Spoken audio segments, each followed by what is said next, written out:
now has stoked controversy as government intervenes to order the arrest and prosecution of anyone who holds himself as a new Bawku Naba. The MPs from the area have also been speaking. We have security expert Colonel Festus Abuaje joining us as well. Stay with us on Ghana Tonight. Also, we focus on the computerized school selection and placement system for students entering senior high school this year amidst the distorted academic calendar. An educationist, Dr. Peter Pate Anti, joins us on Ghana Tonight.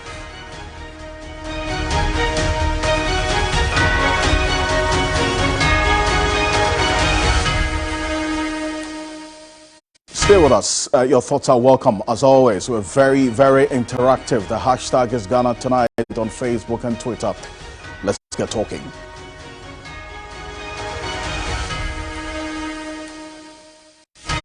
And stay with us as well, because later we'll tell you whether fuel prices, that's price of petroleum products, fuel, petrol, diesel, are expected to go down in the second pricing window of February, which starts tomorrow.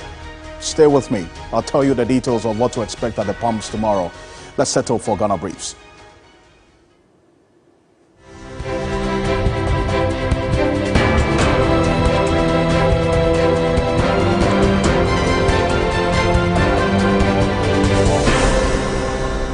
Government has directed the security agencies to arrest and prosecute any other person who holds themselves out as Bawku Naba following the purported enskinment of a new chief. A statement signed and issued by the Information Minister Kojo Nkrumah warned that it will deal swiftly with any breach in accordance with the law, describing the purported action at Nalerugo as illegal and a threat to national security.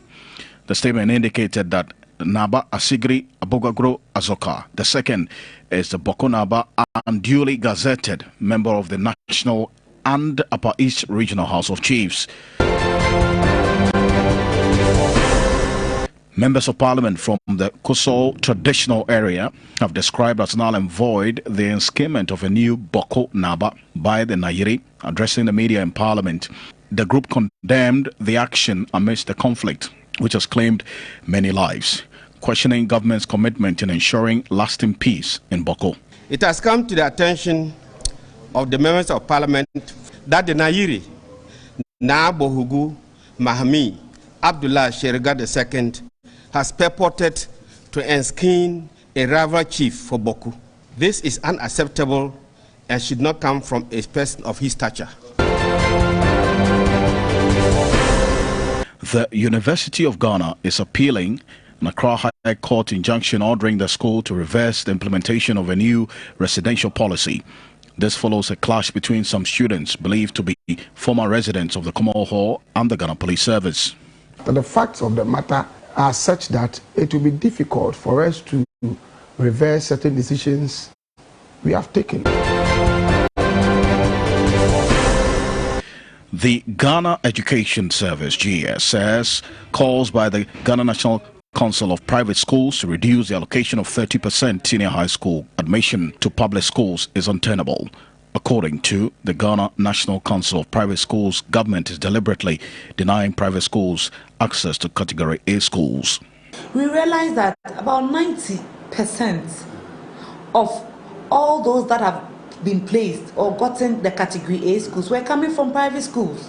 But we have very good students who also pull through so well in these deprived areas. Inflation has dropped marginally for the first time in 20 months to 53.6% for January compared to 54.1% in December. This means from January last year to January this year, general price levels went up by 53.6%. However, on month-on-month basis, inflation went up by 1.7%. Professor Samuel Kobina Enin is government station. This only partly suggests that the stability that we saw in the exchange rate might have had some impact on the rates that we are recording in January 2023.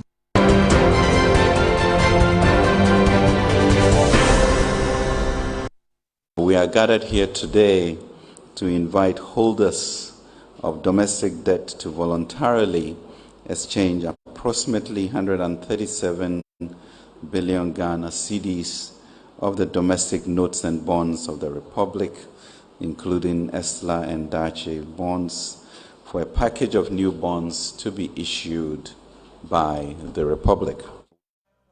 New day, more picketing at the Ministry of Finance.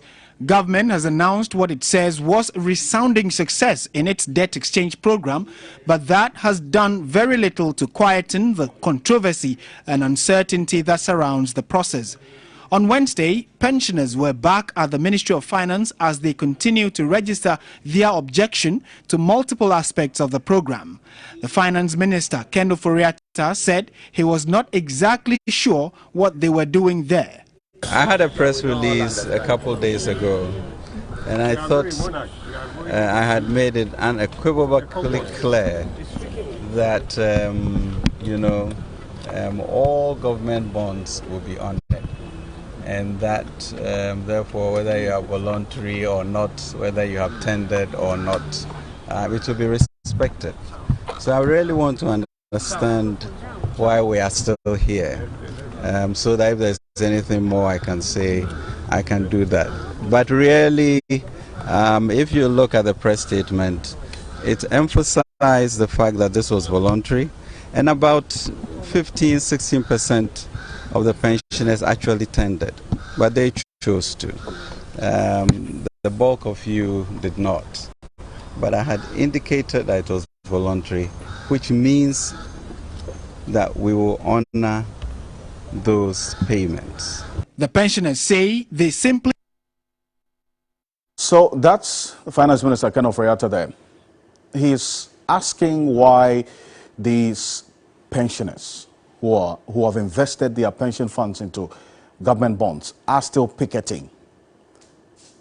Dr. Edouard Anientwi will be joining us. We'll put that question to him as to why they are still picketing even after the domestic debt exchange program has ended.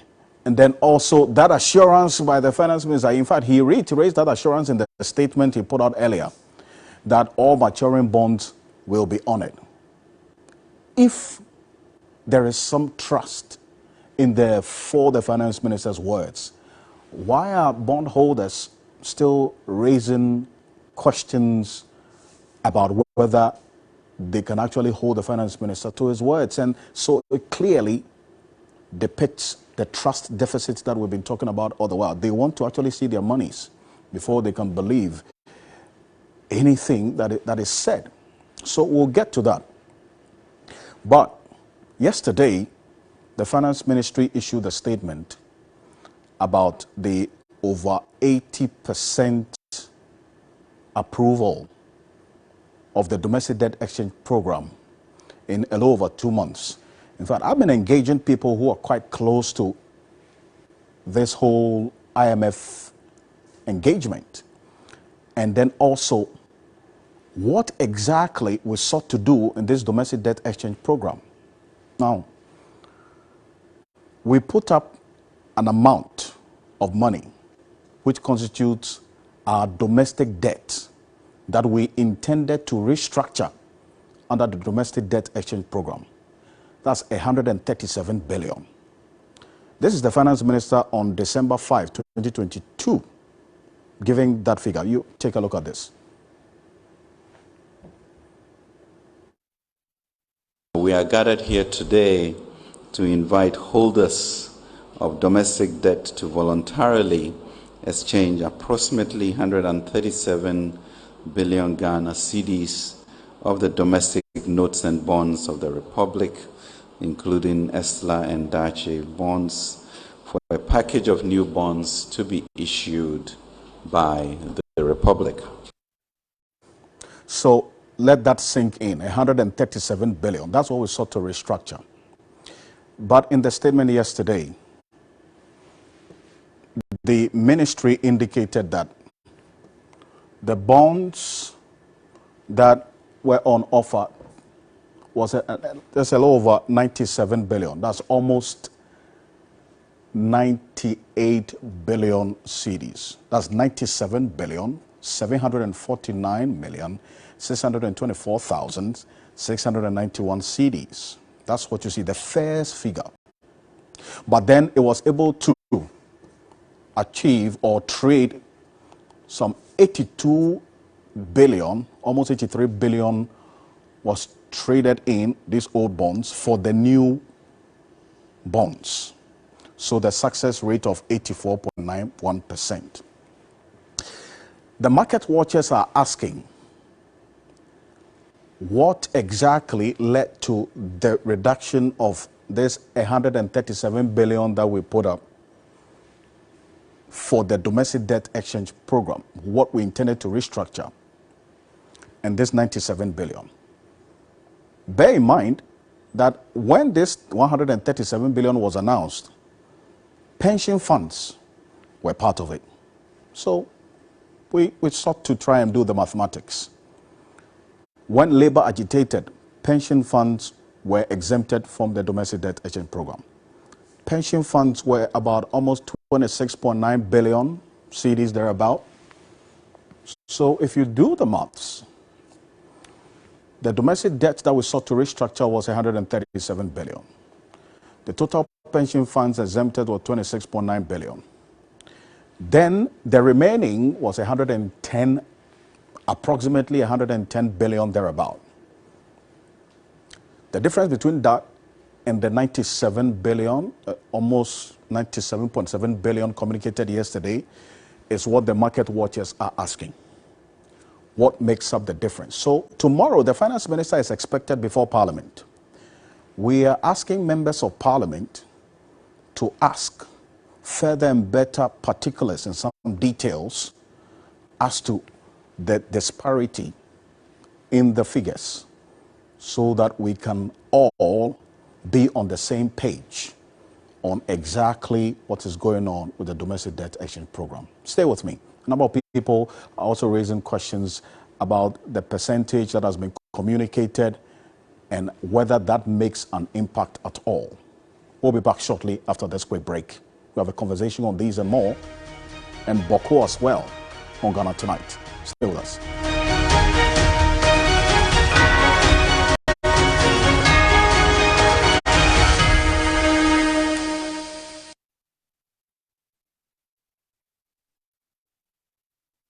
In love with the same person more than once shows just how much your love was meant to be rekindled. This Valentine, reconnect with the one you truly love. Bring back the spark and rekindle the heartbeats in your marriage at the 3FM Valentine Couples Hangout at the plush and serene Bridgeview Resort in Akosombo. Date 18th February 2023. Time 12 to 4 p.m. Come dine, wine, bond and network with other couples and your favorite celebrities from 3FM at the Bridgeview Resort, overlooking the enchanting view of the Akosombo. Special performance by Sina Soul, as well as fan couple games and other surprise performances. Book your reservation at 400 Ghana cedis for couples and 270 Ghana cedis for singles, plus amazing discounts on services on the day. For more information, call 0244 405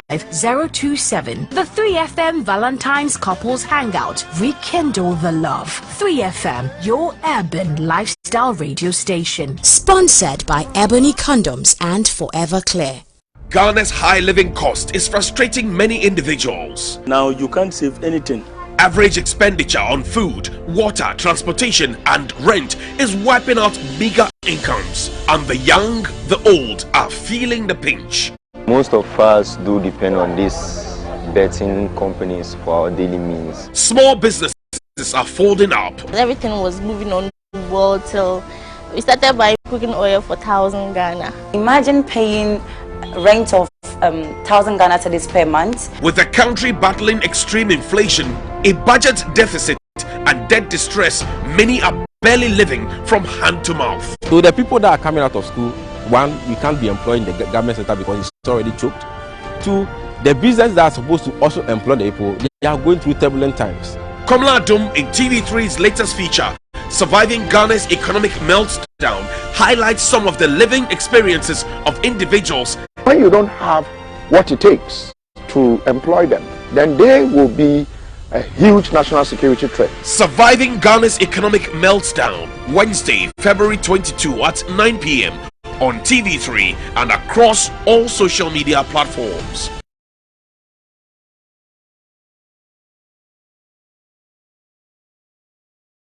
Ghana's high living cost is frustrating many individuals. Now you can't save anything.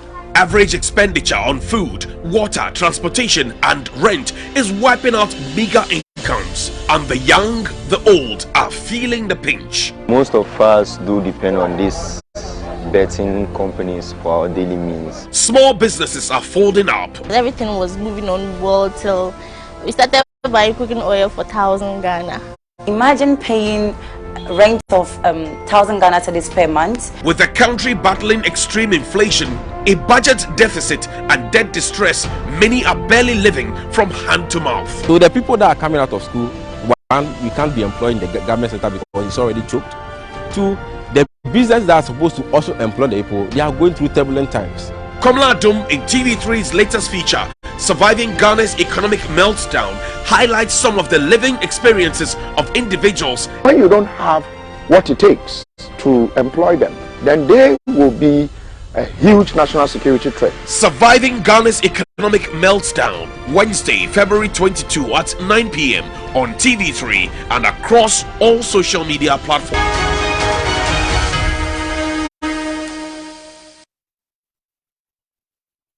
Press release a couple days ago, and I thought I had made it unequivocally clear that all government bonds will be on it, and that therefore whether you are voluntary or not, whether you have tendered or not, it will be respected. So I really want to understand why we are still here. So that if there's anything more I can say, I can do that. But really, if you look at the press statement, it emphasized the fact that this was voluntary, and about 15-16% of the pensioners actually tendered, but they chose to. The bulk of you did not. But I had indicated that it was voluntary, which means that we will honor those payments. The pensioners say they simply want to be formally exempted from the debt exchange program, but not on voluntary basis. Dr. Eduan Anientwi is the convener of the pensioner bondholders. Well, so that's the question that the finance minister is asking the bondholders. What exactly do they want? Why are they still picketing when the domestic debt exchange program has ended? Let's welcome two people. Dr. Eduan Anientwi is the convener for the pensioners who are individual bondholders. He was at the finance ministry together with his colleagues picketing today. Also, Joe Jackson is a financial analyst as well on this. Gentlemen, good evening. Thank you so much for joining us on Ghana Tonight. Let's start off with you, Dr. Eduan Anientwi. So, the finance minister is asking why you are still there. I mean, why were you still at the finance ministry's premises picketing when the DDEP has ended? You didn't tender in your bonds, but you are still picketing.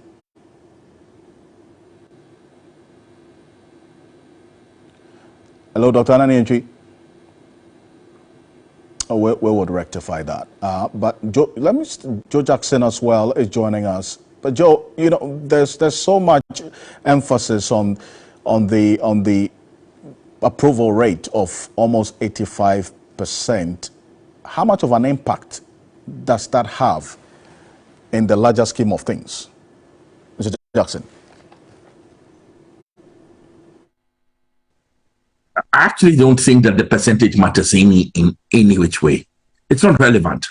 I'll explain. Listen, the Ministry of Finance has to go into a meeting with the IMF and show that they have made headway towards debt sustainability.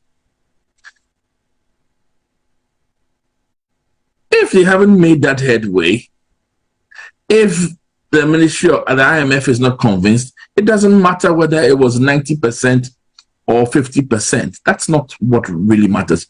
After all, even this 80% was their own target. So I really couldn't be bothered about the percentage. What concerns me is this. Do we have enough to reach debt sustainability? And do we have what it takes to move on? Because remember that in any case, they will have to balance this with a reduction in expenditure. One of the reasons why they wanted 80% and so on and so forth was they didn't want to reduce expenditure. So I believe that whatever percentage they have achieved, whatever the denominator or is not, they have reached a point where they can move on. And for that, we are grateful. And we look towards the quarterly meeting of the IMF. We look towards signing that agreement, and then the stabilization that comes with it. That's where I sit at the moment. But the individual bondholders were at the Finance Ministry's premises today, picketing, even after the domestic debt exchange program has ended. Dr. Adeonanitwe, Mr. Jackson is on the other line.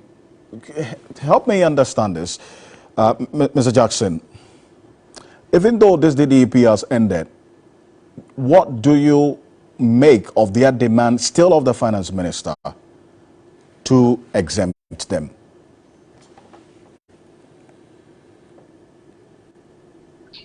I'm not sure I understand exactly what they're looking for. The DDE has ended. The domestic debt exchange program has ended. The Minister of Finance had made a definitive commitment that it will honor all old bondholders who did not sign on to the program, as well as honor all the new agreements it has signed. At this moment, if it's moot. If you didn't sign on, it's moot. He says he will honor it. I would be loath to believe that the Ministry of Finance will put out a deliberate statement that they don't intend to commit to. It was a public statement committing to paying them. The issue that I can agree with on their continued picketing is that there was a bond that was due on the 9th of February that was not paid. That should be paid as soon as possible. For those who didn't sign on to the program and are holding the old bonds, they should be paid, and we should move forward. But at this moment, self-exemption or total, what do you call it?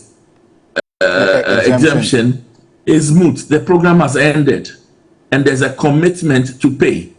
I have to trust that commitment, even though there's a trust gap. I have to believe it. Otherwise, nothing that makes sense anymore. I see, and you acknowledge that there's a trust deficit. Let me bring in Dr. Adeonanitwe. He is a convener for these pensioners who have invested their pension funds into government bonds. Dr. Adeonanitwe, I was asking earlier, just like what the finance minister is asking, Joe Jackson is asking the same, that why are you still picketing even after this domestic debt exchange program has ended?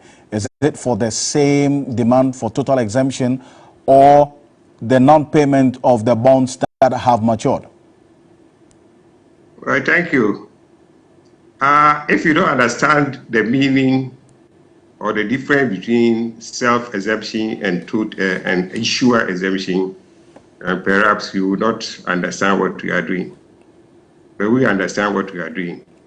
Issuer exemption is not the same as self-exemption.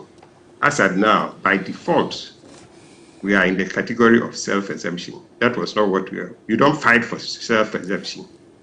Once you don't tender in your bond, you have self-exempted yourself. So nobody fight for self-exemption. And I will never lead a group to fight for something that is not there. We are fighting for issuer exemption, and we haven't gotten it. And we can get it whether or not the invitation period is closed. That is what people should understand. I have told the minister do understand. These are technical things. People even working the securities market, not everybody, unless you do the analysis, you wouldn't understand what we are talking about. Issuer exemption is different from self-exemption. As at now, we have self-exempted ourselves by default because the issuer did not exempt us. But we are still fighting for the issuer to exempt us because we know the difference, big difference between issuer exemption and self-exemption. Okay, so even after this domestic debt exchange program has ended, just by the finance minister's own statement yesterday, it ended on Friday. Even after that, the issuer, if not exempted, there's still some impact on you if the issuer is not exempted. Yes, and today I pointed out clearly, and I have always been pointing out to the minister clearly that he as a market operator understands, and me as a market regulator, at least the two of us, we know there is a difference between the issuer exempting you and you exempting yourself. So now we want to move from the self-exemption to issuer exemption, and the issuer can at all time give you that cover. I see. So if you're saying the finance minister knows this, then why did he make that statement today right in front of you that he doesn't know why you are still there? That is why I have to point out to him again. And anytime I meet him, I point that out to him. That he knows. He cannot pretend in public that he doesn't know. He knows. Otherwise, I don't know. But he has been a market operator. And even people who are not market operators, when I explain to them, they see the difference between the two. And I know that the minister knows. But in public, he might say that.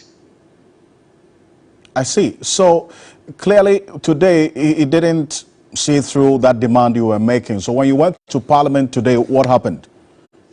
Well, the minister says he will discuss it with the president and come out with a statement tomorrow, which will be part of the statement he will be delivering in Parliament. And we went to Parliament also to explain to them and let them understand, if we say issuer exemption, why do we want to move from self-exemption to issuer exemption? If you don't understand, you wouldn't understand. That is the reality. But until we go through the technical issues between the two, and then you appreciate, okay, there's a difference. Indeed, but you see, you have just pointed out the difference to us and myself and the viewers, but you keep insisting that it's indeed the case that the minister, being somebody who is not just a minister of finance, he's played his game in this industry for quite a while, so he cannot pretend not to understand what you're saying. That's where the challenge is, that if he knows that the claim on the demand you're making is legitimate, why then continuously paints the picture to us, the public, that pensioners don't know what they are talking about? Well, that is what I don't understand, because at a meeting that we had, two people were there with him. I said, Minister, you understand. Minister didn't say he doesn't understand. I said, Minister, if nobody understands, at least the two of us, you, having been a market operator in this securities market, and myself as a regulator, how much technical issues are involved, we will still, I expect you that you do understand. Minister hasn't said he doesn't understand. But if he thinks that you have self-exempted yourself, so that is fine. His point is that you have self-exempted yourself, and I have given you assurance to And I've told him that assurance need not be given. It is just a repetition of assurance. The assurance has been given by the issuer from the one that the issuer issued the securities. And I've likened it to people who say every year you are going to renew your marriage vows. What is renewal of marriage vow? The vow you undertook from day one is standing until death do you part. So if you go ahead renewing. So I told the minister he's just renewing the promise to pay. That promise to pay has not been extinguished. It is still there. So to renew it, for me, it doesn't add anything to the discussion. The promise to pay by the issuer is given from the one that you issue the security, and it stands until you have liquidated the debt, paid the principal out to the creditor. So there is no need repeating that assurance. I see. Well, Mr. Jackson, I mean, listening to Dr. Donanenchi, quite clear, you would not blame them or anybody who's watching right now who will raise doubts or questions about any assurances from or coming from the finance ministry if what Dr. Donanenchi is saying is anything to go by, that the minister clearly understands how things play out in this market. I acknowledge that in volumes. There's a huge trust deficit. There's a trust deficit because there have been so many U-turns along this way. There's a trust deficit because the government has not engaged enough. There's a trust deficit because the government itself has not cut down on expenditure. So it seems as if it's asking people to take pain, yet it doesn't want to take that much pain. The trust deficit exists. But I have also to believe that when the program has ended, when there's a commitment to pay old bondholders, and we want to enter into an IMF program, and already we're seeing the signs that the IMF is overlooking our shoulders at everything we do, I have to believe that at this point, commitments made will be held to. So, Dr. Donanenchi, finally, and I'll let you go, you were giving, at least the finance minister told you that he's going to the president, and whatever the outcome will be contained in a statement that will be made in Parliament tomorrow. Correct? Dr. Donanenchi? Yes. Hello, can you hear me? Yeah, I say yes. Great. So then, in this assurance, what are you expecting of the finance minister to say that would now satisfy you and halt the picketing that you've been on over the last 8 working days? We have told the finance minister he must say pensioner bond holders, every pensioner who is holding bonds. Of course, people who have tendered in their bonds, that is gone. But people who are still holding their old bonds must be exempted. We want to be at the issuer exemption status. We want to be at the issuer exemption status, not the holder self-exemption status. Okay. And that is what we need before we will stop what we are doing. Right on. Thank you. If anybody wants me to demonstrate the difference, I'm always ready to do that for people to understand clearly that there's a big difference between when the issuer has exempted you and when you have opted out and exempted yourself. Dr. Donanenchi, thank you so much. And at least this evening you've actually given us pointers of the difference. So the viewers, myself, we all understand what you're talking about. Thank you. Thank you so much for your time. Appreciate it. Dr. Donanenchi is a former Director General of the Securities and Exchange Commission. So he understands, he knows his stuff with how this market plays out. And also the convener for this individual bondholders who are pensioners as well. And he is raising the exact question why they are still picketing. I'm sure now you understand why, even though the domestic debt exchange program has ended, the pensioners are still picketing. And the finance minister, according to Dr. Donanenchi, knows exactly what they're asking for. He cannot pretend not to be aware. Coming up, the development in Bawku.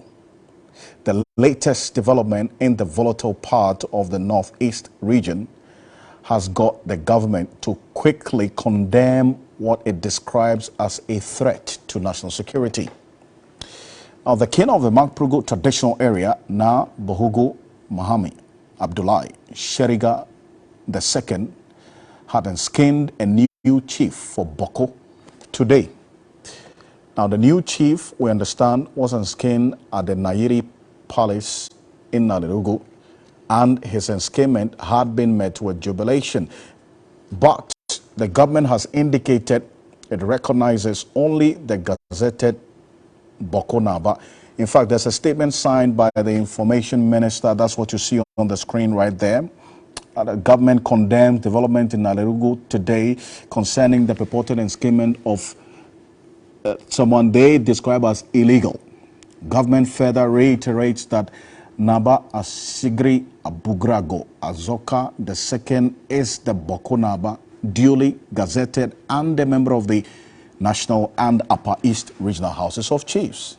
The security agencies have therefore been directed to arrest and prosecute any other person who holds himself out as a Bawku Naba. Further, any developments that have the potential to undermine the peace of Bawku will also be dealt with swiftly and in accordance with the law. This is a statement that was signed by Information Minister Kojo Ponkroma earlier today.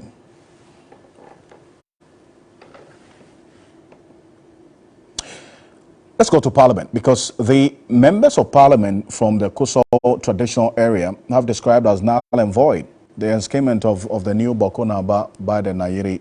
The Honorable Cletus Avoka, the Zebela Member of Parliament, addressed the press earlier today. Take a look. Parliament of Kusauk condemn attempts to aggravate the insecurity situation in Bawku, dated 15th of February 2023.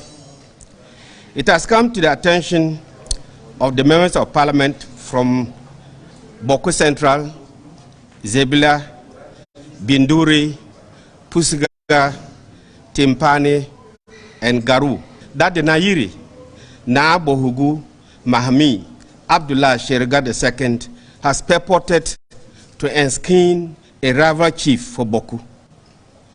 This is unacceptable and should not come from a person of his stature.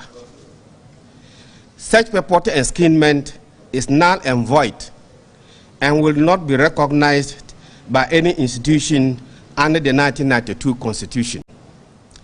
The government of Ghana must take every step to ensure the maintenance of peace and security and hold perpetrators of this criminal act accountable.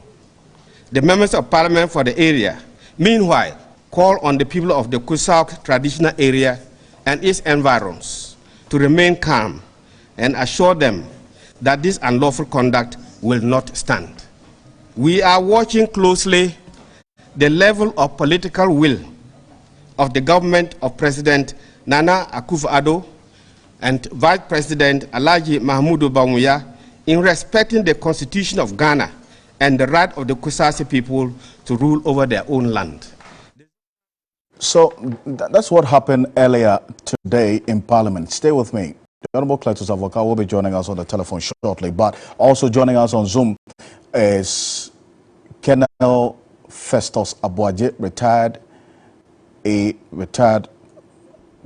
that's Colonel in the Ghana Armed Forces, and then also an advisor to the United Nations in South Sudan, joining us. Colonel Festus Abuaje, retired. Thank you so much for joining us on Ghana Tonight. First of all, from your own security lenses, what could be the possible impact of this government statement on what's happened in Bawku today?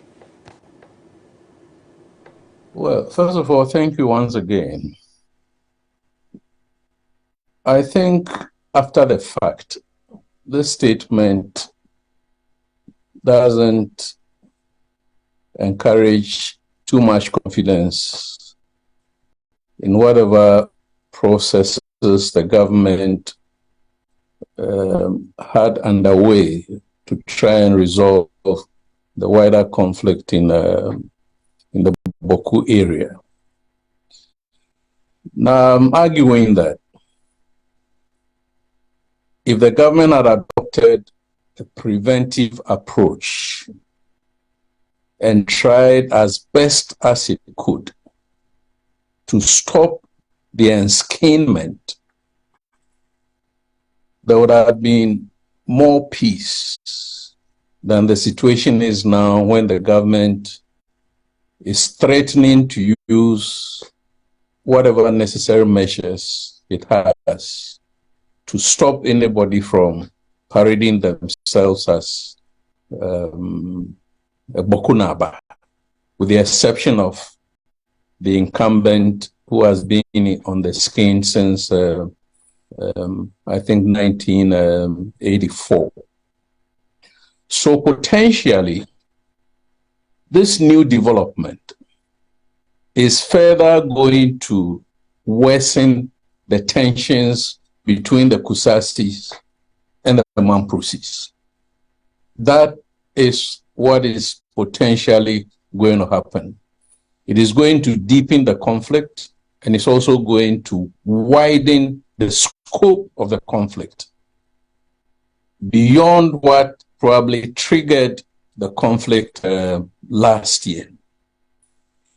If indeed the newly enskinned Alhaji Seydou Abagri returns to Bawku, sits in public as the Bokunaba, the government has to redeem its own image and arrest him.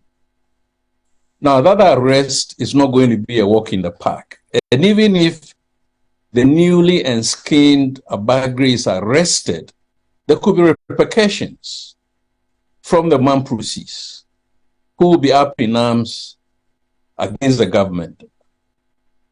So it would have been much, much better for all of us, for the parties involved in the conflict, and for all Ghanaians and for Ghana, if the government had deployed more effective measures than what I've heard in the media, that it invited the Nairi, and the Nairi declined to respect that invitation. I see. Kenabaji, hold on for me, and also joining me on the telephone is the Member of Parliament for the Zebela constituency. You saw him earlier addressing the press in Parliament on behalf of the Members of Parliament in the Kusor area. The Honorable Cletus Avoka, thank you so much for joining us on Ghana Tonight. You've just heard Colonel Festus Obwaje retired. His caution is that if the details of this government statement that anybody who holds himself up as the Bawku number, aside from the one who is gazetted, should be arrested, if not carried out cautiously, could escalate the tensions there. Your thoughts on this?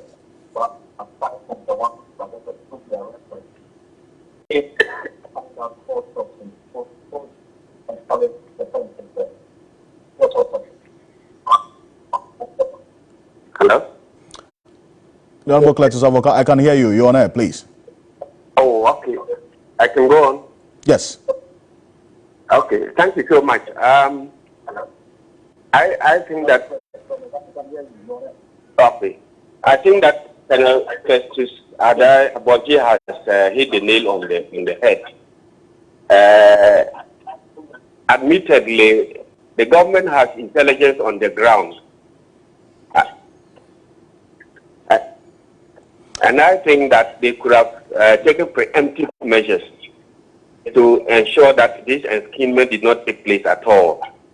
They had every opportunity and power to be able to nip this in the bud, and then to avoid the consequences of having a Rabachu enskinned by the Nairu. So I agree that if he has to be arrested, it's another new dimension where some people will also take up to arms and complain, even though they have no legal basis for that complaint.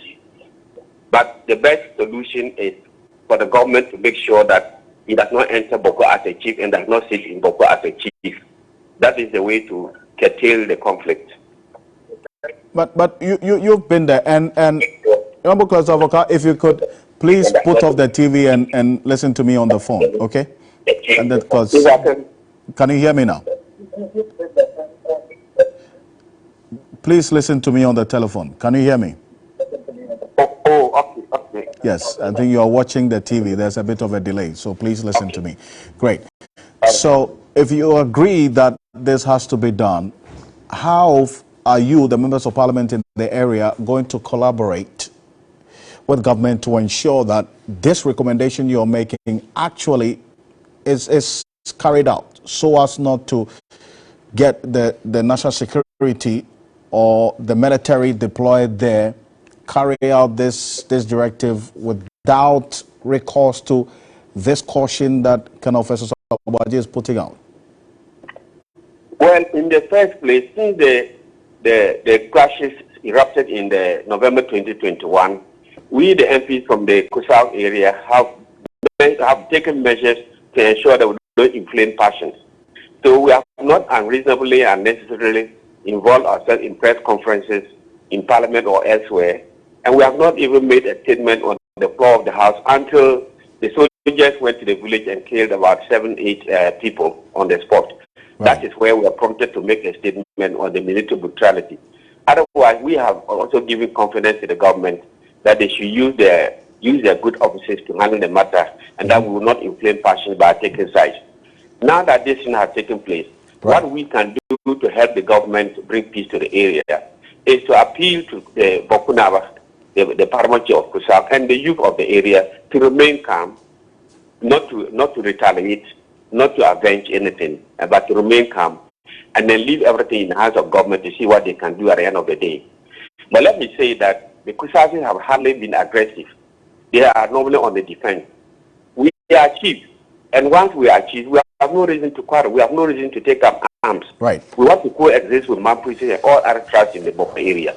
But when they fire guns and then they are moving towards your house or your area, you have to defend yourself. And that is what the Kusauis have been doing all this time.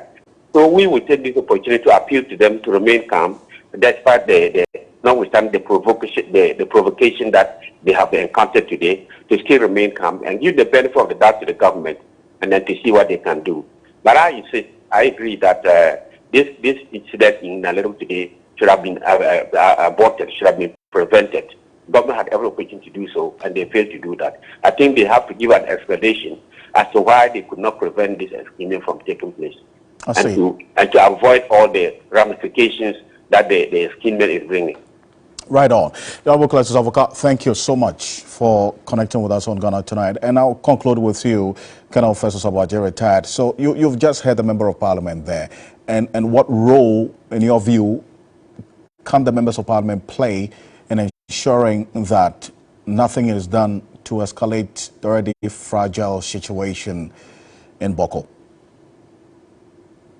Well, under the circumstance, the government's signaling that it will use force to stop the newly enskined Alhaji Seydou Abagri from parading himself as the Bawku Naba will be counterproductive.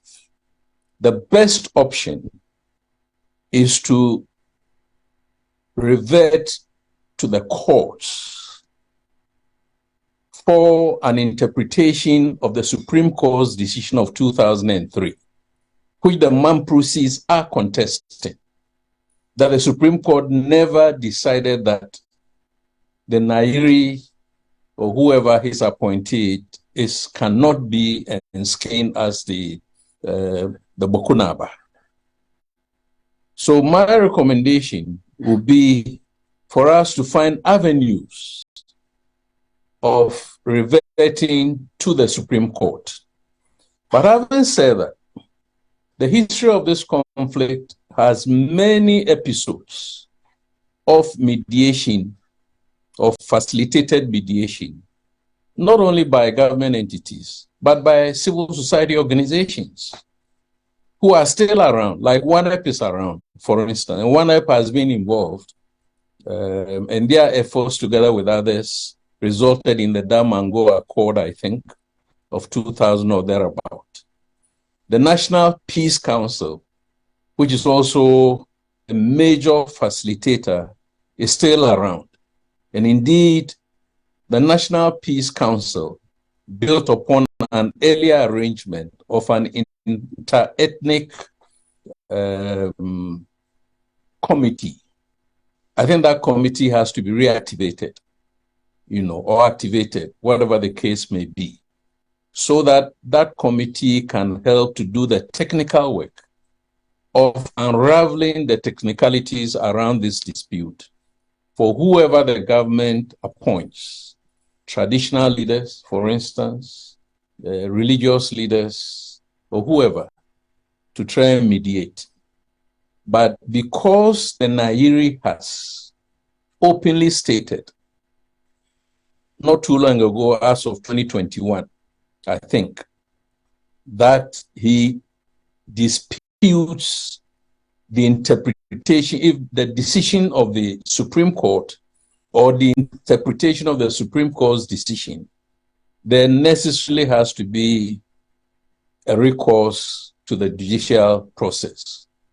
And then we couple that with other mediation arrangements, for us to try and resolve the traditional authority dimension of this particular conflict. Then we can deal with the aftermath of this situation. Ken Officer Sabwaji, thank you so much for your time here on Ghana Tonight. Ken Officer Sabwaji, also former advisor of the United Nations in South Sudan. Thank you so much for your time on this. But we have a development coming through from Bawku as we speak. We understand there's been increased police and military presence in Bawku. Simon Abugri is a local journalist in Bawku. He sent this through some few minutes ago. Take a look. There's heavy security presence in Bawku. My checks this evening, I've been to so many places, from highways to Bawku town, from town to Misika, from Misika to Tinsongo, and then from Tinsongo to Mazeba. There's heavy security presence.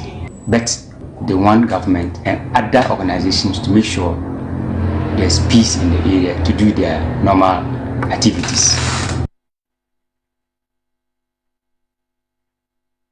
Stay with us on across all media journal platforms. We'll keep giving you updates of what's happening there in the coming hours.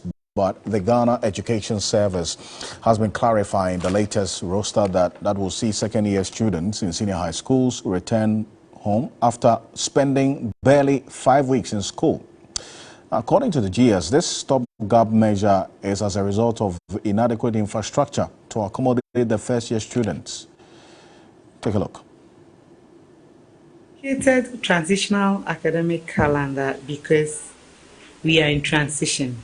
We are moving gradually out of the double track system. The second years that you are talking about are rather leaving on the 17th, and then they would create space for the first years to also come in. At a point, they would also leave, and then another group would also come. And so that is how we do not have all the three levels because of space. We do not have all the three levels on the campus at the same time. Hopefully, we are looking at this week. Definitely we would announce when the placement is ready. So this has got a number of parents worried. In fact, we'll get into some of the comments we received. The Ghana Education Service started this computerized school selection placement of candidates that completed in 2022, and they are expected to start school on Monday, that's February 20. I want you to take a look at this, what I'm putting on the screen right now. The GS has been giving the statistics of the number of students eligible for automatic placement. We'll put that on the screen shortly, so you follow quite closely. There you have it. So total registered candidates 547,329. Candidates qualified for automatic placement, 538,399. The qualified candidates for automatic placement, 372,780. That's about 69.24%. And students was expected to do self-placement, 165,619. In fact, all of this is supposed to happen between today and Sunday for them to report to school February 20, which is Monday. Now, let's go on Zoom now. Dr. Peter Patianti is the Executive Director of the Institute for Education Studies, IFS. Dr. Patianti, thank you so much for your time on Ghana Tonight. Now, you see what this computerized system itself, the corruption that has been fraught with over the period, which was revealed in the documentary a couple of weeks ago. Your take about this development as well and this short period that parents have to prepare their wards for school. Yeah, sure. I know I'm not surprised. I think it's something that anybody in the system knows has been happening. The only challenge was that none of us had evidence to that effect that the system have been compromised. So what Manasseh did was a great opportunity for all of us to come round the table and find ways and means to improve the system, because the basic objective of the CSPSs was to ensure transparency, fairness, and equity in the placement of students, and to also cut that human kind of contact, which was breeding corruption in the system. So the manual system needed to be replaced. So if at the end of the day, all these objectives have been flawed, then it means that we need to sit down and then reconfigure the placement system to ensure that the original intention of bringing that particular system in place is maintained or is achieved. But you can see that there's no commitment to tackle it. All we have heard and we continue to hear is that there's admonition to parents that they shouldn't fall prey to people who are scammers. The Director General today even reiterated this point, that they shouldn't fall prey to people who are scammers and those who say they can change the schools for them and so on and so forth. Whereas there is evidence that this kind of corruption, alleged corruption, is happening within the system, but they are not speaking to it. So it means that the commitment is not there. Again, I was a little disappointed, because if you look at the whole investigative piece, you will realize that none of those who were picked or were caught were directly involved in, the CSPSs, or works with the GES or works with the Ministry of Education. So it means that there are real people within the system that are still doing some of these things that have not been caught, because the closest they got to the system was the lady who claims to be a former worker at the canteen of the Ministry or GS or something.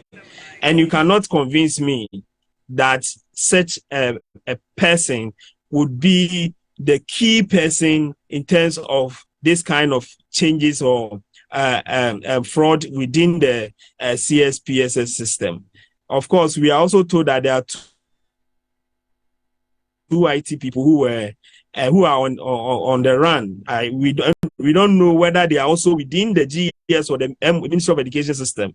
So we don't have the real people within the system that you can say that, yeah, after the investigation, we had 3 people working within the ministry that were linked to it. Then we know that we are getting to closer to this. None of something of this sort never happened. Again, if you look at the reports that came from the ministry, that internal investigative piece that was carried out, you will see definitely that the committee had no power in terms of what they were asked to do. It looks more like an internal administrative thing.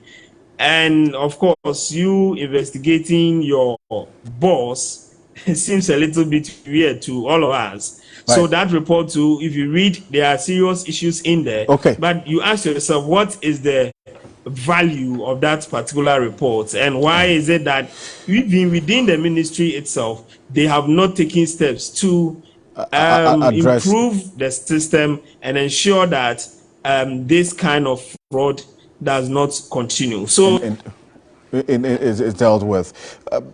Dr. Pitanti, thank you so much. He's an educationist and also the director of the Institute for Education Studies. A number of parents have been sharing their frustrations with us. Take a look at this. This is what we got earlier. It says, I'm sure you say your kid brother didn't get a school. Why? This one here says, how can you release the school placement on Thursday whilst the students will be going to school on Monday? Clear concern. Richmond says, reason to take a child abroad for better education. Politicians are playing with our educational system. After all, they don't even care about our economy. How much more are the future leaders, you say? This one said the aggregate and the choice of the choice of schools is mismatching. How can they give my sister her fourth choice? Okay. Money says, as for me, I think they've done their job well because my little sister got one of her favorite choices. Oh, well, obviously, you see, there's one in there. Francis Apau says, pay and get placement is ongoing. This is something the ministry should be taking note of. This one here says, slot being sold, but is better than before. Okay, I say, Isaac, thank you so much for sharing this with us. Well, on behalf of the rest of the team, thank you for staying with us on Ghana Tonight. My name is Alfred Akansi. Have a good night.